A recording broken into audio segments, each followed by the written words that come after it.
kufarira nokosha zvisingaiti akavanhu muswari pano saka tinokudai hama dzangu dzemedia zvakaditi kufarira maidzi timeremere kufara Jesu hausi kudzwa kuti voisi rangu rakuita kubva zvandavamhoresa ndoda kufara kusvika Tarino for the very first time. I'm very excited to be here. I'm very excited to be here. Sanyanya kufundiswa namazita akachitaurwa nomufundisi pano. Anomborowo mazita vanenge vachitaura. I'm just a teacher of the word. Ndiri mudzidzisi weshoko raMwari. Pachirungu ndokuti teacher, pachigiriki ndokuti didaskalos. Zvino iwewe kana wanzwa kuti paita mudzidzisi, chizviitirawo chinhu chakanaka chekuwana pekunyorera. Kana wanga usina pekunyorera, unogona kungorekodha foni mako. Zvakare kukumbira this favor, we have got a wide audience. Inotiteerera isingagoni kuita reach out from here. Saka kana une data from Marco live stream the service, share it on your WhatsApp, share it on your Facebook. By doing that, uchibatsirana neni kuparidza vhangeri. Hallelujah. And around the bishop of this house, he is my twin brother. Chataura zvakawanda chazotaura Steve yavo ndoziraini kuti vakakudzai mangwana asi regai ndinogumira pakuti he is my twin brother. Akufanira maichitekeshe she is one wavatendi vangu vanhu vanonditenda havachitekesha havanyatsi kunditenda but maichitekesha vanonditenda ipapapa kufara kuti kana mukasatidaira amen maichitekesha vanenge vachidaira amen. Dibatsirewo kereke yashe tifarire this couple. I love the couple. Zvakadii tivafarire patinoshumira vakanzi vafarire mufundisi wavo kuchirehwa dini vanosimuka voita mheremhere kufara. Zvakadii tifarire the bishop of the house pamwe chete namai mheremhere kufara Jesu. Ndoda kufarira Pastor Harare. Pastor Harare is a senior pastor to us. I think in this house he is the senior pastor. So we are very humbled, Baba. We are looking at Pastor Tishimira Mariga Amen. Pastor Mararike is my friend and a brother. Thank you for being here. May God bless you. Pastor Nure, she saw a poster. Thank you so much for coming. May God bless you. My student pastors are gone. My student pastors got Bishop White Paris. You have Chikusa. Alright, are you ready for the word? Before this answer, you know, very good. You need to know Shanksama Wash. Sakakana, media, microphone. Ogarana aripa Tuesday tinovhura mascriptures akatiwandei. Ndoda kuti tibatire the book of Hebrews chapter number 10 reading from verse number 1. The title of the message that I'm going to be sharing with you tonight is the Exodus. Chiboti, the Exodus. Saka, I want to begin tonight by defining the key terms in the title of the message. I usually do that so that we get the pre-understanding of the message that we want to talk about, and so that we map a direction with which we want to follow. Sakandika sanangura makitems anenge ari mu title ye message unobva waziva kuti zvii zvatinoda kutaura nezvazvo manheru ano. Sandafurira mberi nekutsanangura rega ndiise anonzi madisclaimer. Inonzi disclaimer ndeyekuti ukakwira mubhazi vanokuti chengetedzai nhumbi dzenyu dzikarasika hatiripe. Saka vanenge vaisa disclaimer ukazoona nhumbi dzenyu dzarasika haisi mhosva yenyu. Saka madisclaimer ndoda kuisa chekutanga ndechekuti I am happily married to a beautiful wife. Ndambozama kutarisa akada kufanana naye hapana kana wani. Alright, so I am happily married to a beautiful wife. Saka nekuti pamwe ungazoti chiso chake chiya chakanaka chibage chavachitengese ndawana mukomana. Disclaimer number 2. Mazwi anogona kuzoshandisa. Pamwe ndinotadza kumashandisa, asi ndinogona kuzomashandisa. Mazwi anobva mururimi rwechiHebheru namazwi anobva mururimi rwechiGiriki. Disclaimer ndoda kukupai ndeyekuti hakuzi kushamisira kana kuti kuratidzira kuti ndakaenda kucollege. Indakaendawo zveshuwa. Uye hakuzi kuratidzira kuti ndakapasawo zveshuwa. Asi chikonzero chandinomashandisira ndechekuti it is a necessity kushumira tichidaro nekuti originally the Old Testament yakanyorwa nerurimi rwechiHebheru. New Testament yakanyorwa nerurimi rwechiGiriki. Nokudaro pavakazoisa muchirungu kunonzi kutranslata, pavakazoisa muchishona kunonzi kutranslata. Zvino mukutranslata mamwe mazwi anorasika, so a pastor should always refer to the original language yakanyorwa nayo, so that we don't lose the intended message from the author. Yes. All right, so the message is the Exodus. The word Exodus, which happens to be the only key word in our title, is an English word, which was translated from Greek. But paraka translation yacho yakaitwa via Latin. Ndokubva pabuda izwi rekuti Exodus, asi izwi rechiGreek racho raitranslatewa rinonzi Exodus. It sounds the same, but they are two different words. Kureva kuti ukazotarisa the spelling, yechirungu ina EXODUS, yechirungu ina EXODOS. So the Greek word is Exodus, the English word is Exodus. Now the word Exodus rinoreva kuti the road out. The road out.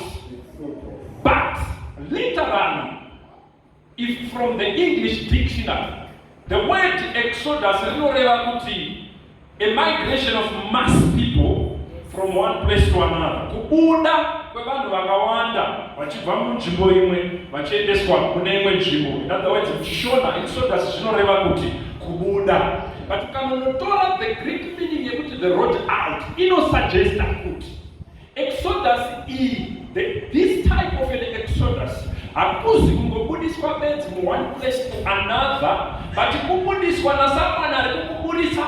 Number 1. Number 2, kuratidzwa nzira yacho yekubuda nayo. Number 3, kuratidzwa kabudiro kacho, kureva kuti hakuzi kungobuda nje. There is an instruction that you are given to follow kuti ugone kubuda. Amen. Hallelujah, hallelujah. Now, Exodus means the road out, which means the road is provided for you. Before we explain further, can we read Hebrews chapter number 10, verse number 1? Tichaverenga pavhesi 1. Nokuti murayiro zvauno mumvuri wezvinhu zvakanaka zvinouya usati uri mufananidzo chaiwo wezvinhu izvo, haungatombogoni kukwanisa avo vanoswedera gore rimwe nerimwe.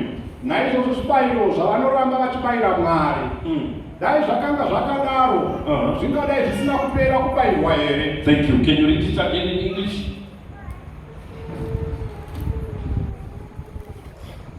For the law having a shadow.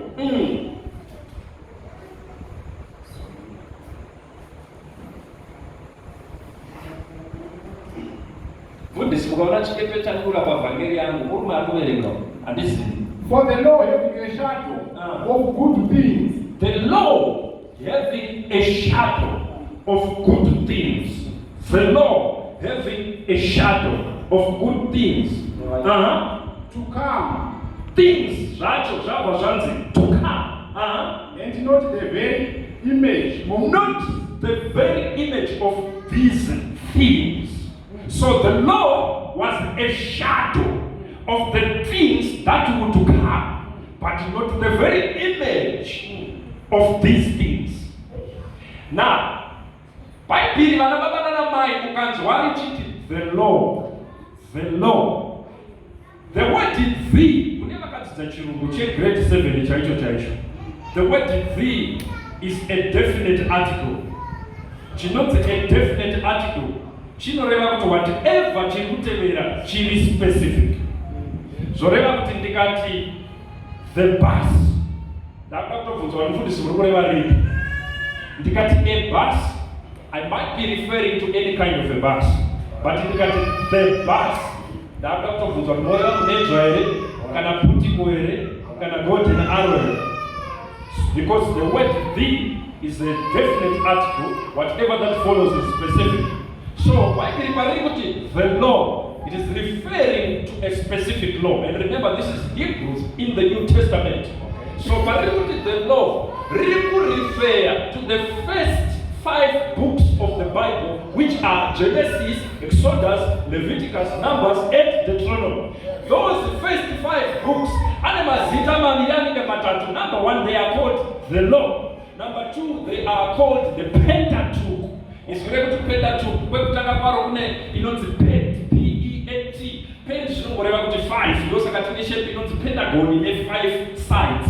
Saka book ekutanga 5 eBible, Genesis, Exodus, Leviticus, Numbers, and Deuteronomy. Anonzi the law, the Pentateuch. Anonzi zvakare the Torah. Anonzi zvakare Moses. They gained the name Moses from the author who is Moses. Saka apasi pese Bible parinoti Moses richireva murume uya wekufamba achisimudza tsvimbo yainotsemura mvura. Sometimes in the New Testament when you hear the word Moses, it is referring to Genesis, Exodus, Leviticus, Numbers, and Deuteronomy, the first 5 books. So Bible redu munyori wa Hebrews ari kuti Genesis kusvika kuna Deuteronomy wakanga uri mumvuri wezvaizouya. As wakanga isiri the right image of those things, but a shadow. What it suggests, when we are reading Genesis to Deuteronomy, we do not interpret them from face value.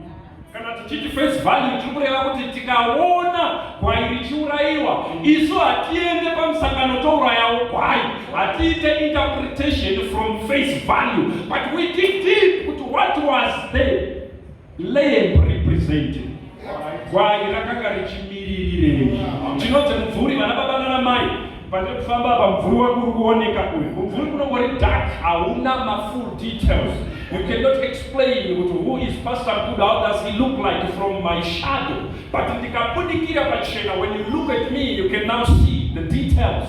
So Genesis to Deuteronomy was a shadow of the things to come. Which things to come? Colossians chapter number 2, verse number 16 and 17. Don't touch post on my magic, don't worry. Kakakana moresa kandi moresa wari paside pakwe ngotanzi nevatema wakadizva ko. Colossians chapter number 2, verse 16. Verse 16. Yes. For this reason, let no man be your judge. Nokuda kwechikonzero ichi ngapakaregedze kuva neanokutonganya in any question of food or drink, pamusoro pezvekudya kana zvekunwa, or of feast days, or new moons, or Sabbath, kubuda kwemwedzi mutsva kana mafestivals. For these are an image of the things. For these are an image of the things which are to come. Now, zvakarengwa nababa listire zvinhu kuti usadya chekuti holiday, panzi maholidays, Saturday, isabata, panzi mafestives, kunzi mwaka weku tichiri kumapostoli taenda kuna nonzi matumba, mwaka wematumba and stuff, anditi kuri kunzi ngapasava naanokutongai pamusoro pezvinhu izvi. I want you to know kuti zvinhu izvi zvinowanikwa muna Genesis kusvika kuna Deuteronomy. Saka in other words, munyori wa Colossians ari kudzokorora mazwi aHebrews ekuti the law was a shadow. Nekuti baba vari kuverenga vari kuti these things were an image of the things to come. But mubvunzo wataverengera Colossians ndewekuti these things zvinombori chipfuno. But the body is Christ. But the body is Christ. So Genesis to Deuteronomy is a shadow, and a shadow ukaona mumvuri kureva kuti kuseri kwawo kune muviri uri kuuya. The moment yawaona mumvuri kureva kuti pane body iri kuuya. Zvino munyori wati izvi zvinhu zvaive mumvuri wemuviri, asi muviri wacho ndiKristu. Muviri wacho ndiKristu. So when we are reading the book of Genesis, we don't interpret it from face value. So when I read the story of Joseph, vanababa nana mai, andichaona kuvengwa kwangu namadzikoma ari kupohwera paya panovengwa Josefa namadzikoma ake. Asi ndavakuona John chapter number 1 verse number 12 inotaura kuti wakauya kuneve kwake, asi vekwake havana kumugamuchira. Saka kuvengwa kwaJosefa hakosi kuvengwa kwangu ini, asi kuvengwa kwaKristu. So we see Jesus in the story of Joseph. Pandinoverenga nyaya dzaJosefa vanababa nana mai achipinda mutirongo, ndiri kuona Kristu anopinda muguva, asi aripo mutirongo haana kugara nekusingaperi. Haana kugara nekusingaperi. Kuti Kristu haagari muguva nekusingaperi. Josefa ari mutirongo una varume vaviri vanosangana navo. Mumwe wacho wainzi the chief baker, waikanya chingwa. Mumwe wacho wainzi the butler, waishina waini yamambo. Namba chingwa newaini kana zvasangana, taona munhu. Tinoverenga nyaya yaJosefa varume, we see Jesus. Kubatika zvakanaka. Baba vanorota hope ndobva dzadudzirwa naJosefa. Zvikati iwe mubheki wechingwa, kubuda uchabuda hako, asi uchanofa, musoro wako uchanogurwa, wohemwa. Sei mubheki wechingwa ari kunofa? Kristu akauya akati, varume, uyu muviri wangu unodaburirwa ini. The body of Christ has to die for us to get salvation. But tichiteraudzwe mushini wewaini anoti iwe uchaitirwa nyasha, kasikana waitirwa nyasha. Chienda kuna mambo unotirevererawo kuti inini ndibude. Why? Nekuti the blood of Jesus is the sacrifice that he offered. Jesu paakafa, ropa rake rakaenda pachigaro cha Baba, akati ndauya neropa kuti vana vepameto varegererwe. Saka ropa rinoenda runoreverera kuti Josefa abude mutirongo. Nditererei varume, Jesus has the blood that speaks better things than the blood of Abel. In Jesus' name. Glory. So, the law, which is Genesis to Deuteronomy, it was a shadow of Jesus Christ. When you read those stories, we don't interpret them from face value, but we open our eyes and be on the lookout.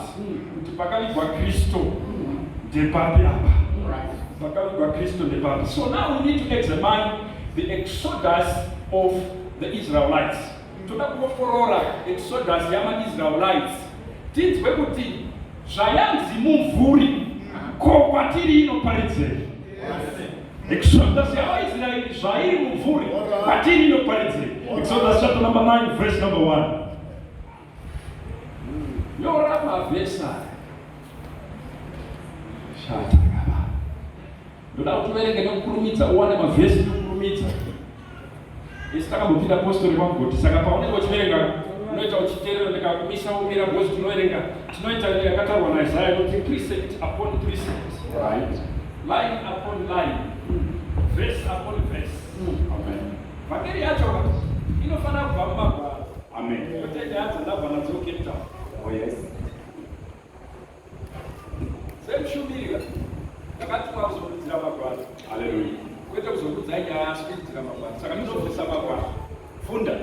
Verse 1. Yes. Zvino Jehovha akati kuna Mozisi, pinda kuna Faro, yes. Unomuudza uti, zvanzi naJehovha Mwari wavaHebheru, yes, tendera vanhu vangu kuti vandinamate, nokuti kana ukaramba kuvatendera, ukaramba uchivadzivisa, tarira ruoko rwaJehovha ruchava pamusoro pezvipfuwo zvako. All right. Now, vaIsraeri vari pakutambudzika, vari pakushungurudzika, vari under the oppression of the Egyptians. Jehovha ndokumbanzwa kuchema kwavo. Mukunovapindura Mwari ndokutumira a deliverer, mudzikino. Hallelujah.